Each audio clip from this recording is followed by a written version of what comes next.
नमस्कार। देवरिया की आवाज रेडियो केसरी से प्रस्तुत है स्थानीय हालचाल। पहले मुख्य हालचाल। इजराइल जाने वाले लोग अपना करा लें पुलिस वेरिफिकेशन और मेडिकल टेस्ट।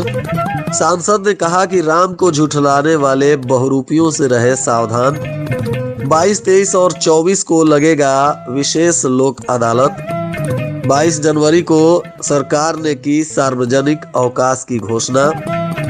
सड़क हादसे में हो गई एक सिपाही की मौत। स्थानीय हालचाल के इस अंक के साथ मैं अनिकेत मिश्र। अब हालचाल विस्तार से।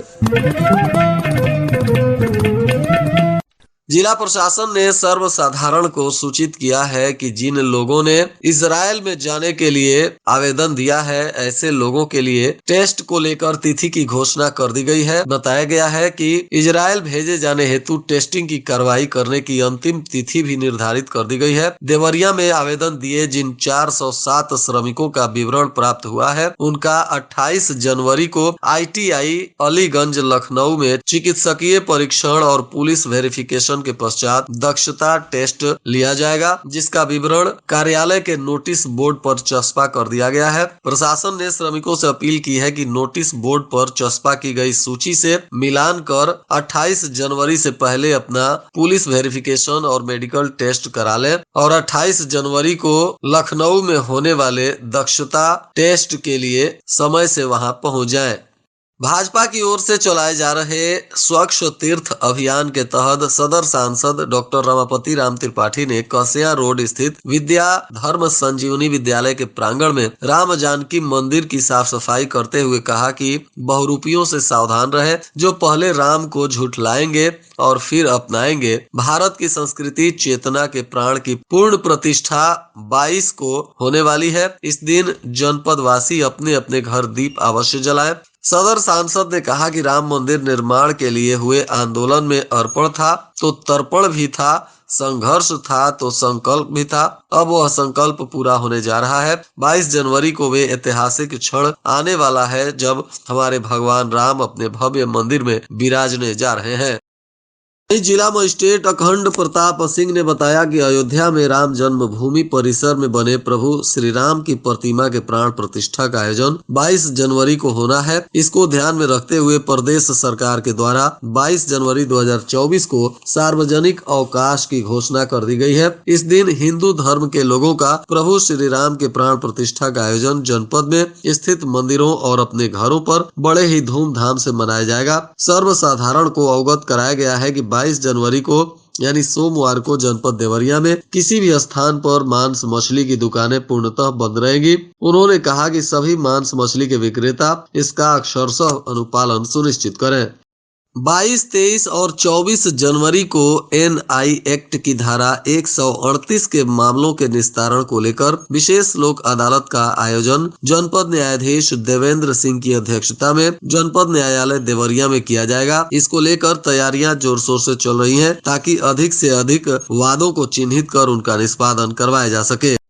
इधर सलेमपुर के महुई गांव के पास हुई एक सड़क हादसे में एक बाइक चालक की मौत हो गई। बताया जा रहा है कि तेज रफ्तार बाइक अनियंत्रित होकर पलट गई और हादसे में चालक की मौत हो गई है। मृतक नगर के वार्ड नंबर 6 इचौना पूर्वी के रहने वाले जय प्रकाश मदेसिया का पुत्र दीपक उर्फ शेरू मदेसिया बताया जा रहा है।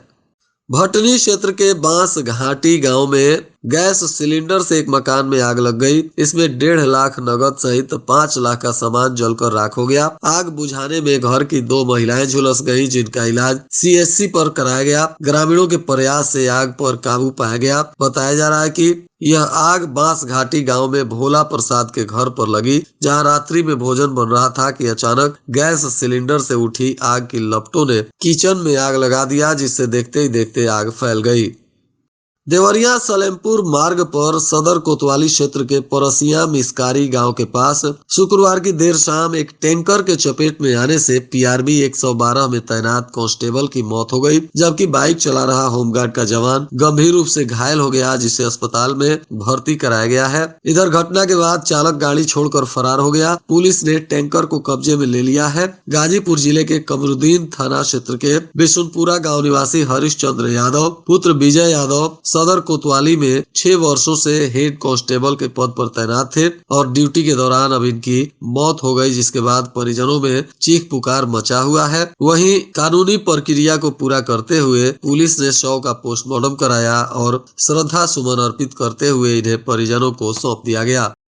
देवरिया के तरकुलवा विद्युत उपकेंद्र के गढ़रामपुर फीडर से जुड़े अमवा गांव में लगा एक 100 केवीए का ट्रांसफार्मर लगभग एक ही महीनों में दोबारा जल गया, जिससे गांव में विद्युत आपूर्ति ठप हो गई है। बताया जा रहा है कि 1 माह पूर्व ही यह ट्रांसफार्मर जल गया था, जिसके ठीक कराने में ग्रामीणों को काफी मशक्कत करनी पड़ी थी। आरोप है कि गाँव में ढीले और लकड़ी के जर्जर बिजली पोलों से सप्लाई की जाती है, जिससे आए दिन शॉर्ट सर्किट होती रहती है और इसी को लेकर दूसरी बार ट्रांसफार्मर जल जाने से काफी परेशानी हो रही है और कई गांव के लोग अंधेरे में डूब गए हैं।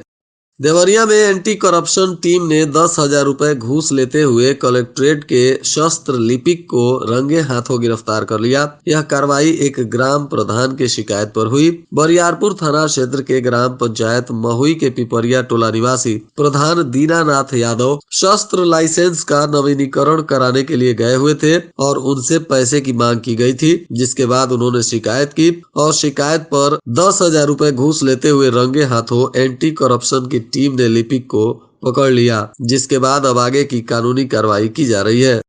जिले के परिषदीय विद्यालयों में जनवरी के चतुर्थ सप्ताह में सभी स्कूलों में वार्षिकोत्सव मनाया जाएगा। इसके साथ ही स्कूलों में पीटीएम का आयोजन होगा, जिसमें विद्यालय की निगरानी की व्यवस्था एवं सामुदायिक सहभागिता को बढ़ावा देने के साथ बच्चों के नामांकन, उपस्थिति एवं ठहराव में वृद्धि, गृह कार्य एवं छात्र छात्राओं के अधिगम स्तर में वृद्धि पर भी चर्चा होगी। इसे देखते हुए विभाग इसकी तैयारी में जुट गया है। देवरिया के उपायुक्त उद्योग खुशबू सिंह ने बताया कि मिनी औद्योगिक आस्थान पथरदेवा एवं गौरी बाजार में शासन के द्वारा आस्थान के सड़क एवं नालियों के पुनः निर्माण का काम चल रहा है। शासन के मंशा के अनुसार मिनी औद्योगिक स्थानों में मूलभूत सुविधाओं को उपलब्ध कराना एवं रिक्त भूखंडों पर उद्योगों की स्थापना कराना सरकार की प्राथमिकता में है। इसके संदर्भ में कार्य चल रहा है। इच्छुक अभ्यर्थी उद्यमी कार्यालय उपायुक्त उद्योग जिला एवं प्रोत्साहन एवं उद्यमिता विकास केंद्र देवरिया से संपर्क स्थापित कर आवंटन के संबंध में आवेदन पत्र प्राप्त कर सकते हैं। भारतीय कम्युनिस्ट पार्टी तथा अखिल भारतीय किसान सभा के संयुक्त तत्वाधान में बिजली की समस्याओं को लेकर भाटपारा रानी विद्युत सब स्टेशन पर धरना दिया गया और राष्ट्रपति को संबोधित मांग पत्र एसडीओ कांतानाथ पांडे को सौंपा गया। ज्ञापन में स्मार्ट मीटर न लगाने, सिंचाई के लिए किसानों को मुफ्त बिजली देने, आम लोगों को 300 यूनिट बिजली मुफ्त देने, जर्जर ट्रांसफार्मर एवं तार को बदलने, संविदा पर कार्यरत कर्मचारियों को स्थायी करने तथा संविदा कर्मियों को प्रति माह 26,000 रुपए वेतन करने की मांग की गई है। इस दौरान 19 दिसंबर को पुलिस की गोली से शहीद 2 किसानों भोला और लालचंद को श्रद्धांजलि भी अर्पित की गई। और आज के मौसम का तापमान देवरिया में न्यूनतम 9 डिग्री सेल्सियस और अधिकतम 19 डिग्री सेल्सियस रहने की संभावना है। अंत में मुख्य हालचाल एक बार फिर। इजराइल जाने वाले लोग अपना करा लें पुलिस वेरिफिकेशन और मेडिकल टेस्ट। सांसद ने कहा कि राम को झुठलाने वाले बहुरूपियों से रहे सावधान। 22, 23 और 24 को लगेगा विशेष लोक अदालत। 22 जनवरी को सरकार ने की सार्वजनिक अवकाश की घोषणा। सड़क हादसे में हो गई एक सिपाही की मौत। इसके साथ ही रेडियो केसरी से प्रसारित स्थानीय हालचाल का यह अंक समाप्त हुआ। नमस्कार।